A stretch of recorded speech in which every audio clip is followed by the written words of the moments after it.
Hello students, मेरा नाम धीरज Mohan Dwivedi and स्वागत है आपका मैग्नेट ब्रेस के JEE एंड नीट चैनल पर। ये एक ऐसा चैनल है जहां पर आपकी तैयारी होती है IIT JEE एंड नीट की, एंड साथ ही साथ आपको मिलता है इस चैनल पर फाउंडेशन कोर्स भी, जो कि बेसिकली एक ब्रिजिंग है between 9th 10th and 11th 12th, है ना। मतलब अगर आपका टारगेट है IIT JEE या फिर नीट, तो उसकी तैयारी एक्चुअली में 9th और 10th से शुरू हो जाती है ना। उसी के लिए यहां पर ये हमने बनाया है फाउंडेशन कोर्स, ठीक है। तो पहले मैं आपको बताना चाहता हूं कि इस फाउंडेशन कोर्स मॉड्यूल में हम लोग को क्या क्या मिलने वाला है। देखो, फाउंडेशन कोर्स मॉड्यूल में टॉपिक वाइज एक्सप्लेनेशन वीडियो, मतलब इस वीडियो में, मतलब इस मॉड्यूल में आपको हर चैप्टर के हर टॉपिक के प्रॉपर एक्सप्लेनेशन वीडियो मिलेगा। फिर उससे रिलेटेड जो क्वेश्चंस होंगे उसकी डीबीपी आपको मिलेगी पीडीएफ फॉर्म में, फिर उसका सॉल्यूशन वीडियो भी आपको मिलेगा।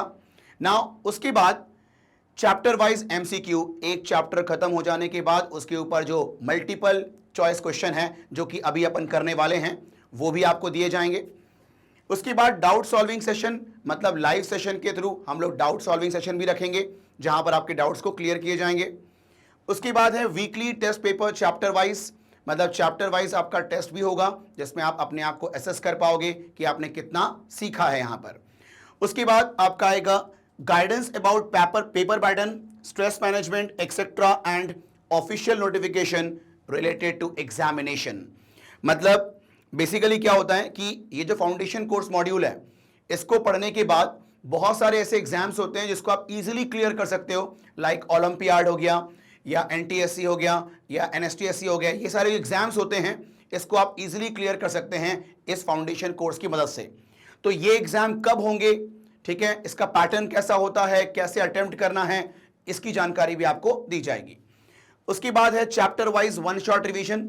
हर चैप्टर के एंड में उसका एक वन शॉट रिविजन होगा, ठीक है, जिसमें आपको एक बार में ही सारे कॉन्सेप्ट को डिस्कस किए जाएंगे, ठीक है। उसके बाद है लास्ट आपका ऑनलाइन टेस्ट सीरीज। तो ये भी एक और आपको मौका मिलेगा जिसमें आप अपने आप को एसेस कर पाओगे, ठीक है। तो इतना सब कुछ आपको मिलेगा इस पूरे फाउंडेशन कोर्स मॉड्यूल में। तो चलें, आज अपन करेंगे फाउंडेशन कोर्स फिजिक्स में जो आपका चैप्टर है स्केलर्स एंड वेक्टर्स, ठीक है। उसके ऊपर हम प्रैक्टिस क्वेश्चंस कर रहे हैं, ठीक है। इसको हम लोगों ने 3 पार्ट में डिवाइड किया है। पार्ट 1 पार्ट 2 हो चुका है ऑलरेडी। आज हम शुरू करेंगे पार्ट 3, है ना। तो देखते हैं कैसे क्वेश्चंस यहां पर आएंगे, देखते हैं, शुरू करते हैं। चलो, क्वेश्चन नंबर 1 में क्या कहता है वो देखो। A hall has the dimension 10 metre into 12 metre into 14 metre. A fly starting at one corner ends up at a diagonally opposite corner. What is the magnitude of its displacement? ठीक है, एक corner से, मतलब जो room है ना, उसके एक कॉर्नर से ऑपोजिट कॉर्नर तक फ्लाई ने फ्लाई किया है, तो बताना है कि डिस्प्लेसमेंट कितना होगा, ठीक है। तो यहां पर बेसिकली जो डिस्प्लेसमेंट होगा वो उस रूम का डायगोनल होगा ना। तुम देखो ध्यान से, यहां पर इधर देखो, मैंने कहा ये मान लो आपका ये रूम है, ठीक है, क्यूबॉइड शेप में आपका रूम होता है नॉर्मली, ठीक है। अब देखो ध्यान से, यहां पर लेंथ कितना है, 10 मीटर है, ब्रेथ है 12 मीटर और हाइट है यहां पर 14 मीटर, ठीक है। अब एक कोने से दूसरा कोना, ये वाला, ये मान लो A है और ये B है, तो ये जो आपका है ना, इसका मुझे डिस्प्लेसमेंट निकालना है, मतलब मुझे इसकी लेंथ निकालनी है। तो ये बेसिकली क्या है, डायगोनल ऑफ क्यूबॉइड है ना। तो यहां पर देखो, आप लोग को पता होगा डायगोनल ऑफ क्यूबॉइड, ठीक है। इसका फॉर्मूला क्या होता है, under root of L square plus B square plus H square, ठीक। तो अब यहां देखो, अंडर रूट ऑफ L कितना, 10 का स्क्वायर, प्लस B कितना, 12 का स्क्वायर, प्लस H कितना, 14 का स्क्वायर। अब इनको सॉल्व करना है आपको। तो 10 का स्क्वायर 100, 12 का स्क्वायर 144 और 14 का स्क्वायर 196। तो ये देखो 196 प्लस 4 करो 200, 200 और 140 340 और ये हो जाएगा रूट 440।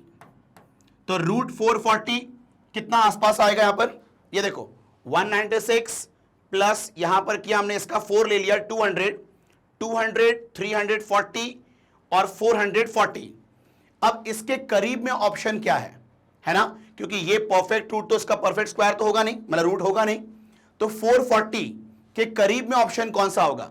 तो आप बताओ 17 का स्क्वायर करेंगे 289 आएगा, 26 का करेंगे तो ये पहुंच जाएगा 676 और 21 का स्क्वायर करो कितना आएगा, 21 का स्क्वायर करोगे तो आएगा ये देखो 1 2 2 4। तो आप बताओ ये 441 आएगा ना, ठीक है। तो 441 का रूट क्या होगा 21 और ये 440 है, ठीक है। मतलब इसका रूट नियरली आप लिख सकते हो ना 21। 441 का होता है कितना 21 होता है रूट, तो 440 का भी हम नियरली 21 बोल सकते हैं कि नहीं, ठीक है। तो यहां पर नियरली ऑप्शन आपको चेक करना होगा। Is it clear.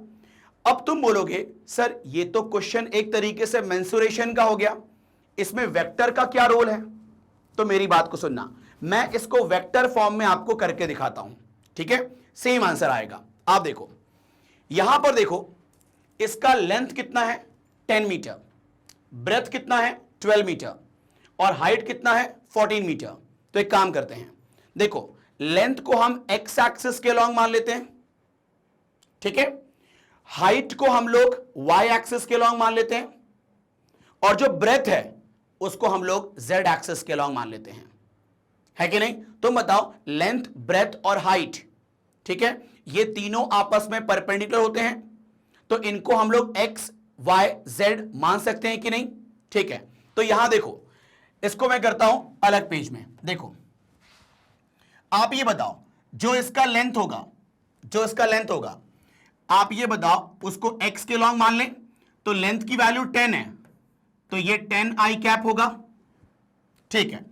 ब्रेथ को मैं z के लॉन्ग मान रहा हूं मैं, और ब्रेथ कितना दिया हुआ है यार, ब्रेथ है 12 मीटर, ठीक है। तो ये आपका मान लिया मैंने 12 के कैप, और जो आपका हाइट है उसको y के लॉन्ग मान लेते हैं, मतलब जो आपका h है वो कितना हो जाएगा आपके पास, this is 14 I cap, sorry j cap, क्योंकि मैंने इसको क्या मान लिया है y के लॉन्ग, ठीक है। तो अब बताओ जो डिस्प्लेसमेंट होगा उसको अगर वेक्टर फॉर्म में लिखूं तो x के लॉन्ग कितना है 10i, y के लॉन्ग कितना है 14j और z के लॉन्ग कितना है 12k।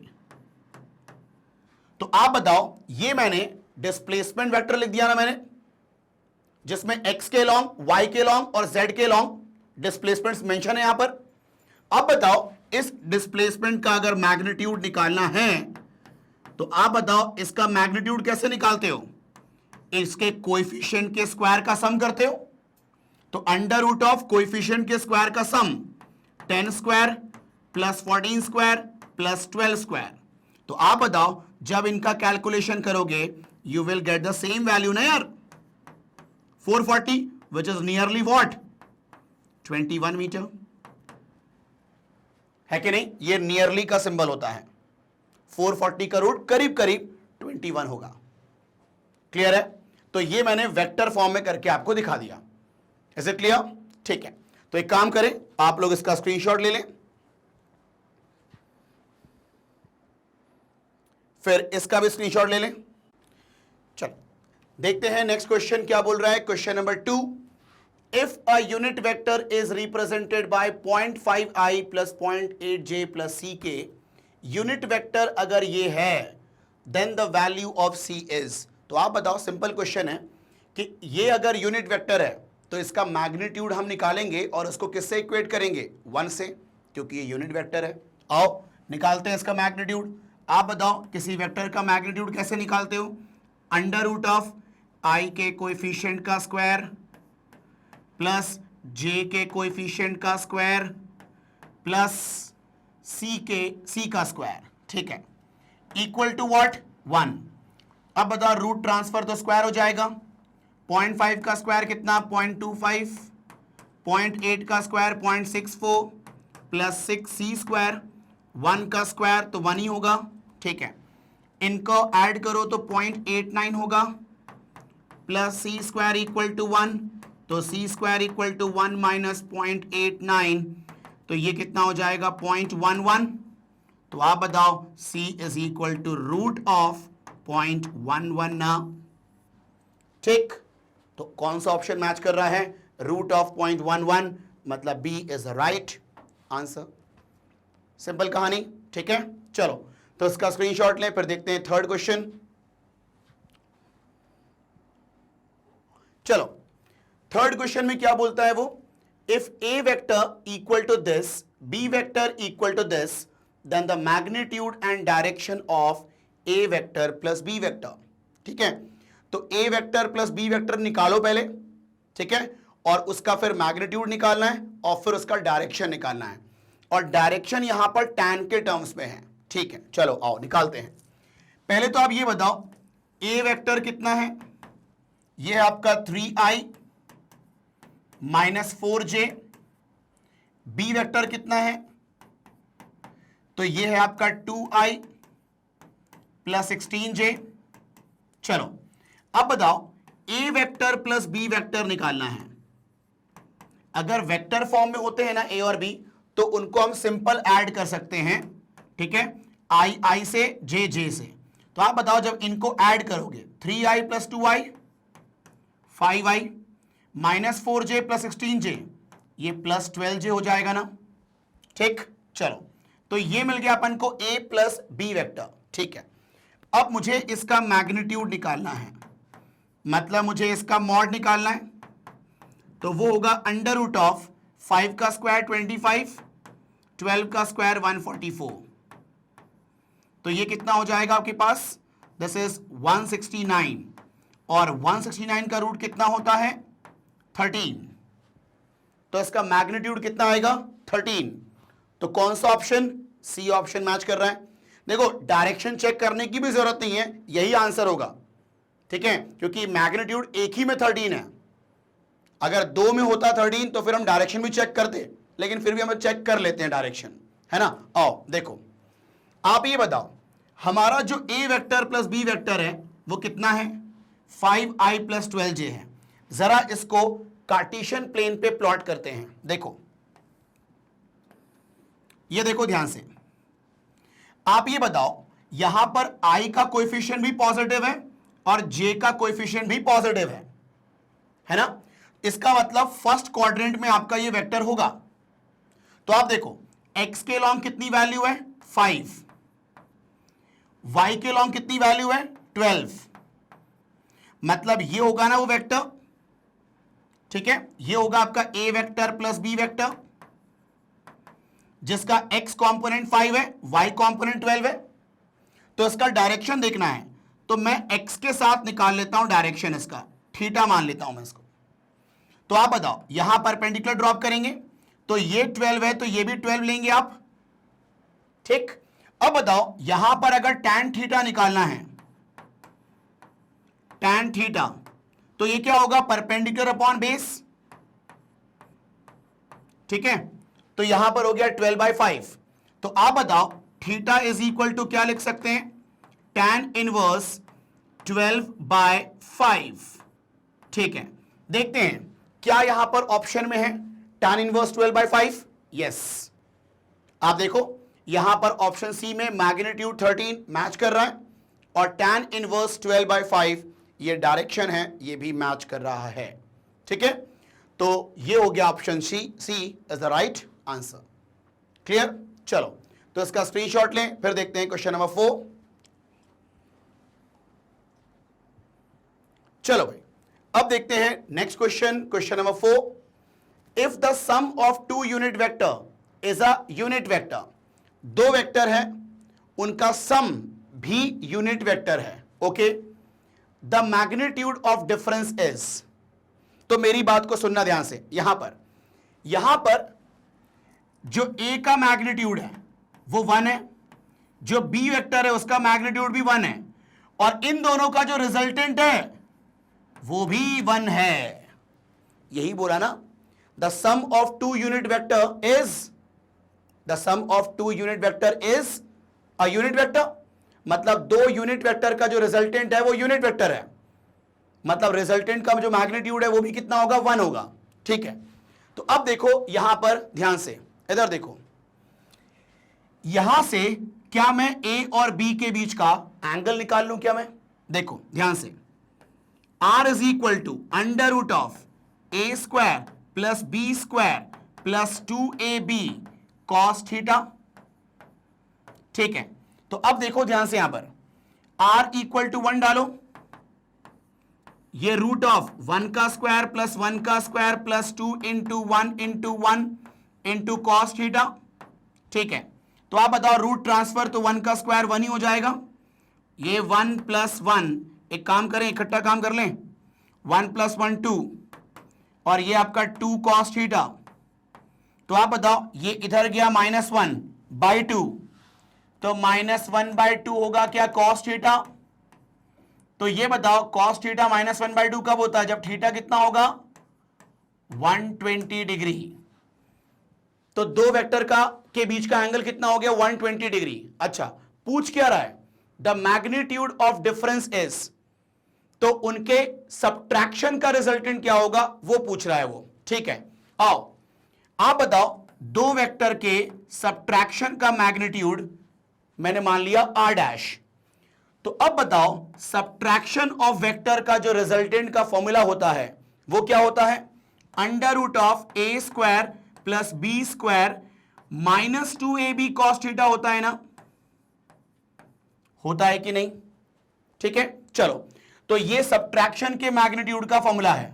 ठीक है, under root of A square मतलब 1 square, 1 square is 1, 2 into 1 into 1, और कॉस 120 डिग्री। ठीक है, चलो भाई, तो ये हो जाएगा under root of 2 minus 2 into cos 120 is -1 by 2।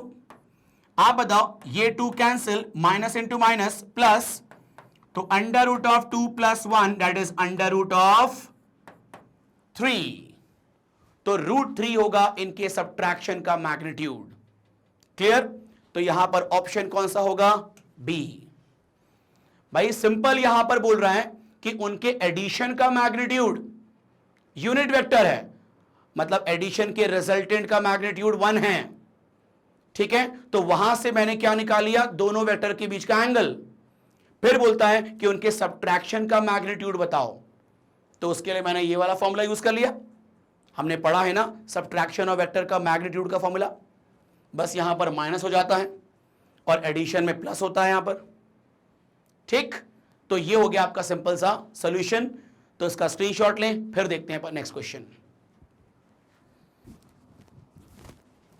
चलो अब देखते हैं नेक्स्ट क्वेश्चन।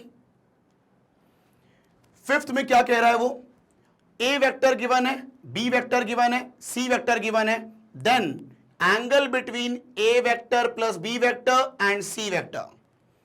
मुझे ए प्लस बी और सी दोनों के बीच का एंगल बताना है। तो पहले अपन ए प्लस बी निकाल लेते हैं। देखो आप ये बताओ, जब दो वेक्टर को ऐड करते हो आई जे के के फॉर्म में, तो आई आई से जे जे से के से ऐड होता है। तो देखो 2i प्लस आई 3i, फिर j plus 2j 3j, minus के plus 3k plus 2k। Clear? मैंने इन दोनों को ऐड कर दिया, आई आई से, जे जे से, के से, और हमारा सी वेक्टर क्या गिवन है, 6i minus 2j minus 6k। Clear? ठीक है, अब मुझे इनके बीच का एंगल बताना है। तो दो वेक्टर जब आई जे के फॉर्म में हो और उनके बीच में अगर एंगल बताना हो तो यहां पर डॉट प्रोडक्ट वाला फॉर्मूला यूज करना है आपको। ठीक है, तो आप देखो क्या हम लोगों ने फॉर्मूला पढ़ा हुआ है, a dot B is equal to A B cos theta. तो यहां से बताओ जरा, कॉस थीटा का फॉर्मूला क्या होगा? A dot B upon A B ना, ये होगा कॉस का फॉर्मूला। ठीक है, मतलब जिन दो वेक्टर के बीच का एंगल निकालना है उन दो वेक्टर का डॉट करो अपॉन उन दोनों वेक्टर के मैग्नीट्यूड का इनटू करो। ये देखो a इंटू बी मतलब उन दोनों वेक्टर के मैग्नीट्यूड का मल्टीप्लीकेशन। ठीक है, तो अब यहां देखो, यहां पर a का रोल कौन कर रहा है? a vector plus b vector. और b का रोल कौन कर रहा है? ये c रोल कर रहा है। ये हमारा एक वेक्टर है, ये हमारा दूसरा वेक्टर है। ठीक, तो एक काम करो, इनके बीच का एंगल बताना है cos थीटा। तो ये क्या होगा? a डॉट बी का मतलब this dot this, a vector plus b vector इसका डॉट c के साथ अपॉन इसका मैग्नीट्यूड इनटू इसका मैग्नीट्यूड। नीचे मैग्नीट्यूड है ना वो a इंटू बी। ठीक है, चलो अब बताओ दो वेक्टर का डॉट कैसे करते हैं? जब आई आई जे जे के उनसे इनटू करते हैं तब होता है डॉट। आप ये बताओ दो वेक्टर का डॉट प्रोडक्ट कैसे करते हैं? आई को इनटू करेंगे, जे को इनटू करेंगे, के को इनटू करेंगे, उनके कोएफिशिएंट को। चलो आओ, 3 इंटू 6 18, 3 इंटू -2 -6, 2 इंटू -6 -12 अपॉन इसका मैग्नीट्यूड कितना होगा? अंडर रूट ऑफ 3 का स्क्वायर प्लस 3 का स्क्वायर प्लस 2 का square, 3 square plus 3 square plus 2 square. अब देखो नीचे का इसका मैग्नीट्यूड 6 का स्क्वायर प्लस -2 का स्क्वायर प्लस -6 का स्क्वायर। भाई यहां पर देखो ध्यान से, कुछ होने वाला है। -6 -12 कितना होगा? -18, और -18 प्लस 18 क्या हो गया? Cancel out. नीचे कुछ भी हो, ऊपर 0 आ गया, मतलब cos थीटा की वैल्यू 0 आ गई। ठीक है, तो आप बताओ cos थीटा की वैल्यू अगर 0 आ रही है तो थीटा 90 डिग्री होगा ना, क्योंकि cos 90 कितना होता है? 0। ठीक है, तो यहां पर उन दोनों वेक्टर के बीच का एंगल कितना होगा? 90 डिग्री होगा। Is it clear? ठीक है, चलो तो ये था आपका सिंपल क्वेश्चन नंबर 5। इसका स्क्रीनशॉट लें, फिर देखते हैं अपन नेक्स्ट क्वेश्चन। चलो अब देखते हैं next question. The value of A vector plus B vector cross A minus B vector. देखो क्या है कहानी यहां पर, मुझे क्या करना है? A vector plus B vector और A vector minus B vector इनका क्रॉस करना है। ठीक है, आओ करते हैं। देखो A vector plus B vector, ठीक है, cross A vector minus B vector. अब देखो ध्यान से, क्रॉस कैसे करोगे? ये इससे करोगे क्रॉस, पहले A cross A minus A cross B plus B cross A, फिर माइनस बी क्रॉस बी। अब मेरी बात को सुनना ध्यान से, सेम वेक्टर में जो क्रॉस प्रोडक्ट होता है ना वो 0 होता है। जैसे A cross A, B cross B, वो 0 होगा। क्यों होगा 0? क्योंकि जब सेम के साथ क्रॉस करोगे तो उन दोनों के बीच का एंगल 0 होगा ना भाई। ए और ए के बीच में एंगल कितना होगा? 0 होगा। और क्रॉस में साइन थीटा इन्वॉल्व होता है, और साइन 0 कितना होता है? 0। तो सेम का क्रॉस प्रोडक्ट 0 होता है। ठीक है, तो इसकी वैल्यू 0, इसकी value 0। Is it clear? Now अब देखो, ये तो हो गया 0, ठीक है, minus of A cross B plus B cross A, और ये भी 0 हो गया। ठीक है, चलो अब देखो यहां पर ध्यान से सुनना, आपका ए क्रॉस बी और बी क्रॉस ए आपस में ऑपोजिट डायरेक्शन होते हैं। ठीक है, अगर मैंने कहा ये ए है और ये बी है तो ए क्रॉस बी होगा अंदर की तरफ और बी क्रॉस ए होता है बाहर की तरफ। तो ए क्रॉस बी और B cross A opposite direction में होते हैं। इसका मतलब मैं minus of A cross B को प्लस बी क्रॉस ए लिख सकता हूं। ठीक है, मेरी बात को सुनना। A cross B, B cross A का नेगेटिव होता है, क्योंकि ए क्रॉस बी और B cross A magnitude same होते हैं लेकिन डायरेक्शन ऑपोजिट होता है दोनों का। तो आप यहां पर ए क्रॉस बी को लिख सकते हो minus of B cross A. तो आप बताओ, या फिर माइनस को यहां भेज दो, तो minus of A cross B को आप बी क्रॉस ए भी लिख सकते हो, एक ही बात है ना यार।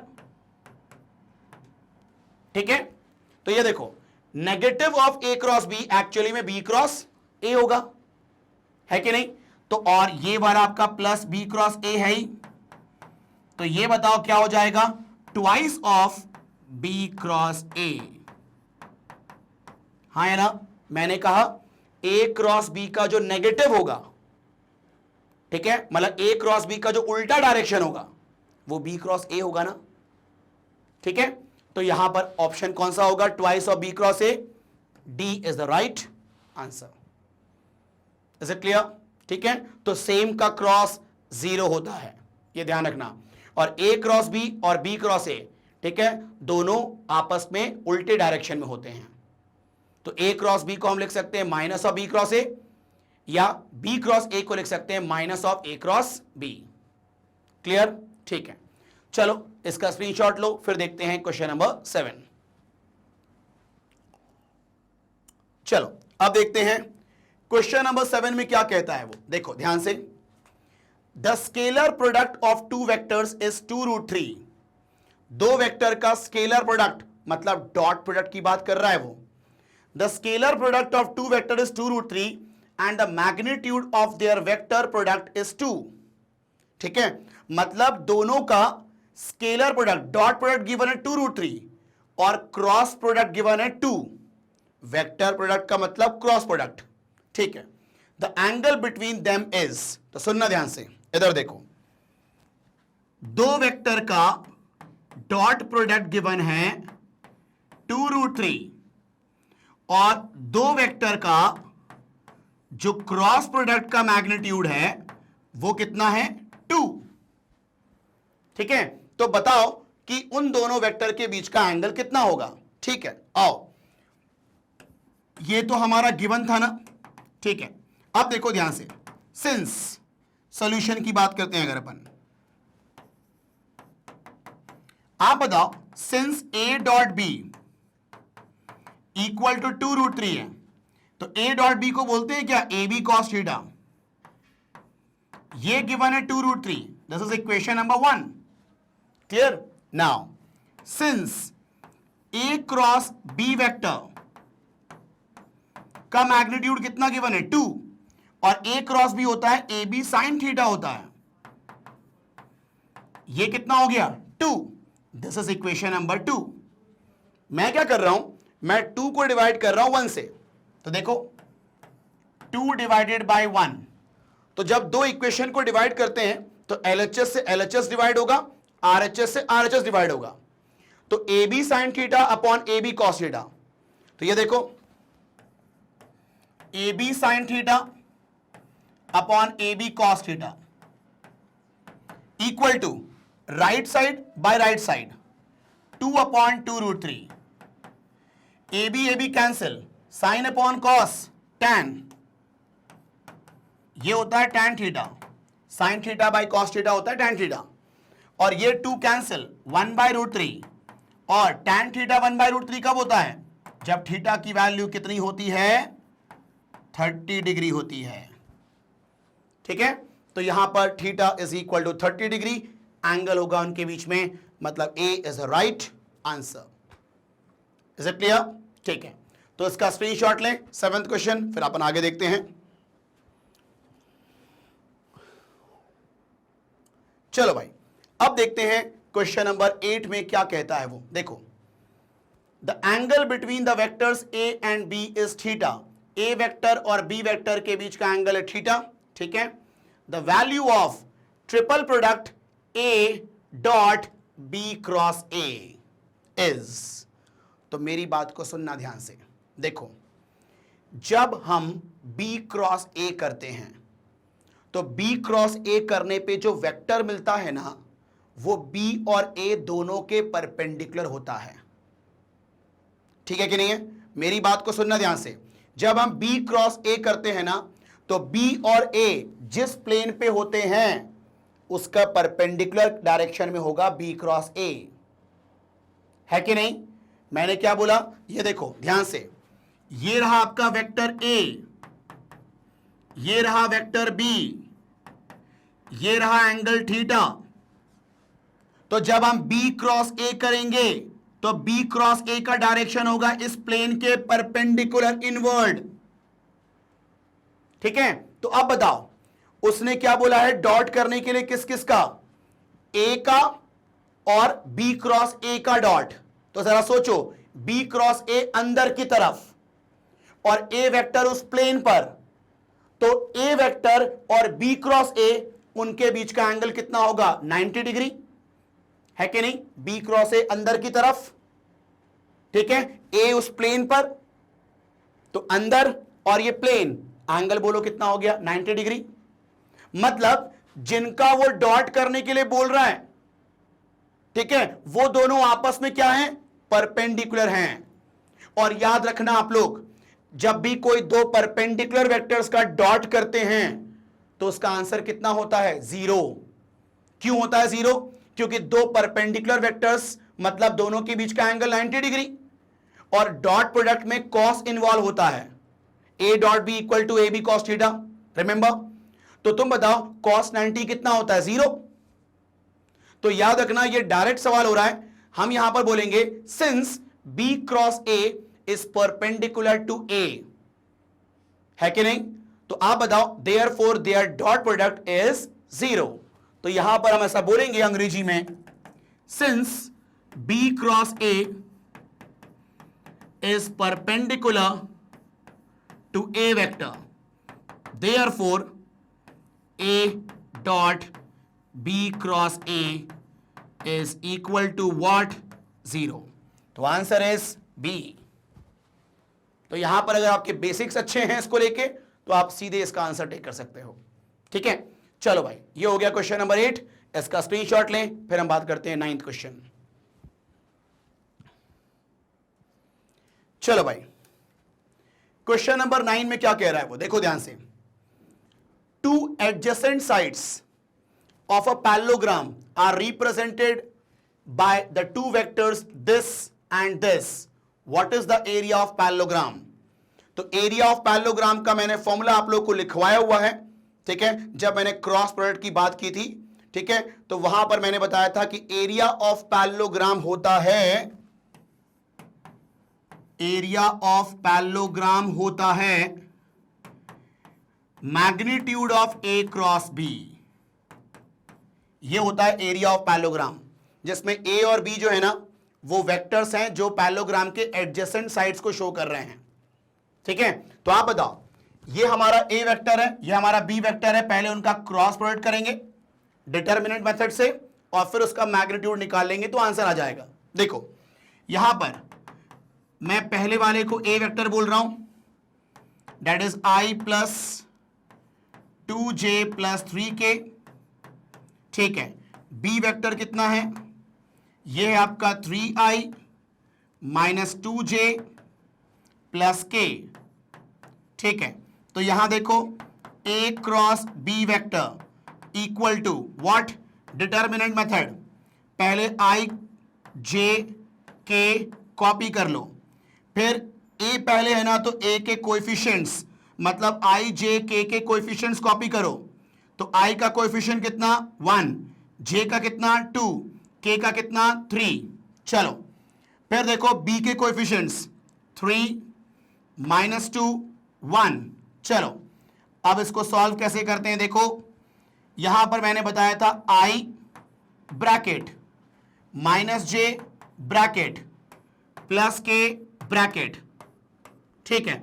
अब देखो जब तुम आई लिख रहे हो तो आई का कॉलम और आई के लॉन्ग रो भूल जाओ, इनको देखो ध्यान से, क्रॉस इंटू करो, 2 इंटू 1 2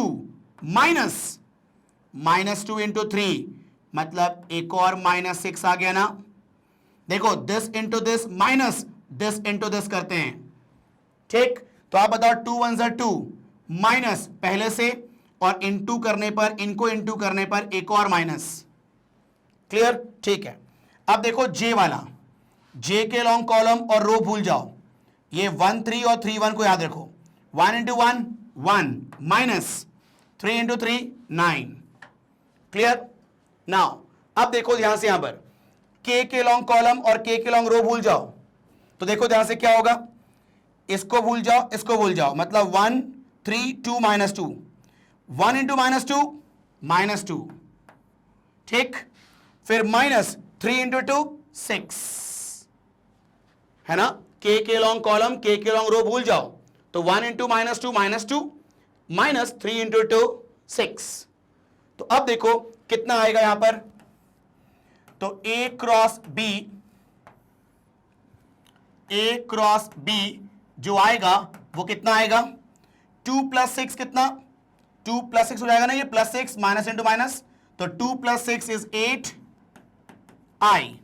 ये देखो ये -8 इंटू -j, -8 इंटू -j, तो ये हो जाएगा +8j, फिर -8k, ओके। अब बताओ मुझे क्या निकालना है, इनका मैग्नीट्यूड। आपका पैरेललोग्राम का एरिया क्या होता है, ए क्रॉस बी का मैग्नीट्यूड। तो आप देखो यहां पर एरिया ऑफ पैरेललोग्राम के लिए mod of A cross b करना है मुझे, तो ये क्या होगा, √8 का स्क्वायर प्लस 8 का स्क्वायर प्लस -8 का स्क्वायर। अब बताओ ये हो जाएगा आपके पास, देखो ये भी +8 स्क्वायर 8 स्क्वायर 8 स्क्वायर, तो थ्राइस ऑफ 8 स्क्वायर ना, तो 8 स्क्वायर का रूट करोगे तो 8 हो जाएगा, और 3 का रूट √3 ना, तो 8 √3, this is the area of parallelogram. कौन सा ऑप्शन, बी ऑप्शन, ठीक है। तो सिंपल यहां पर मैंने ए वेक्टर है मेरे पास, बी वेक्टर है, दोनों का क्रॉस करो, ठीक है, डिटरमिनेंट मेथड से, फिर उनका मैग्नीट्यूड निकालो, मिल जाएगा area of parallelogram. Is it clear, ठीक है। तो इसका स्क्रीनशॉट लें, फिर देखते हैं अपन नेक्स्ट क्वेश्चन नंबर 10। चलो भाई देखते हैं अब नेक्स्ट क्वेश्चन। तो लास्ट क्वेश्चन जो क्वेश्चन नंबर 10 है, क्या बोलता है इसमें, थोड़ा सा ट्रिकी क्वेश्चन है। The resultant of a and b makes an angle alpha with a and beta with b, ठीक है। ये देखो ये मेरे पास वेक्टर ए है, ये मेरे पास वेक्टर बी है, ठीक है। इन दोनों का रिजल्टेंट ये है, ये आर, ए के साथ उसने अल्फा बनाया है और बी के साथ उसने बीटा बनाया है ना, alpha with a and beta with b. तो अब यहां पर ऑप्शंस चेक करना है अपन को, कौन सा ऑप्शन सही है। देखो अल्फा छोटा होगा बीटा से अगर ए बड़ा होगा बी से। देखो अगर ए बड़ा हुआ बी से ना, तो रिजल्टेंट का झुकाव ए के तरफ ज्यादा होगा। जिस वेक्टर का मैग्नीट्यूड ज्यादा होता है ना, रिजल्टेंट उसके करीब में होता है। तो ये देखो अगर ए ज्यादा होगा ना, तो झुकाव जो होगा रिजल्टेंट का वो ए के तरफ ज्यादा होगा, मतलब अल्फा कम हो जाएगा बीटा से, अल्फा कम हो जाएगा किससे, बीटा से। और यहां पर भी वही बात कह रहा है वो कि देखो अगर ए बड़ा है बी से, ए बड़ा है बी से, तो रिजल्टेंट ए के तरफ होगा, ए के तरफ होगा मतलब अल्फा छोटा हो जाएगा ना बीटा से, ठीक है। तो यहां पर ऑप्शन ए तो बिल्कुल सही है, मतलब पहला ही ऑप्शन चेक किया आंसर मिल गया। लेकिन एक बार अपन बी सी डी को देख भी लेते हैं, ठीक है। देखो अगर ए छोटा होगा बी से, अगर ए छोटा होगा बी से, तो झुकाव उसके तरफ होगा, बी के तरफ, तो अल्फा ज्यादा होना चाहिए बीटा से, लेकिन यहां अल्फा कम बोल रहा है, मतलब यह आंसर सही नहीं है।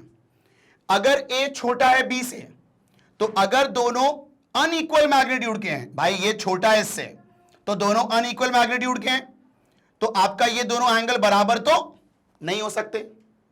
अगर ये दोनों इक्वल होते ना तो ये दोनों एंगल क्या होते, बराबर होते। लेकिन ये बोल रहा है कि ए छोटा होगा बी से तो अल्फा और बीटा बराबर होंगे, ये पॉसिबल नहीं है। तो ये भी रॉन्ग, ये भी रॉन्ग। और ए और बी अगर बराबर है तो अल्फा छोटा होगा बीटा से।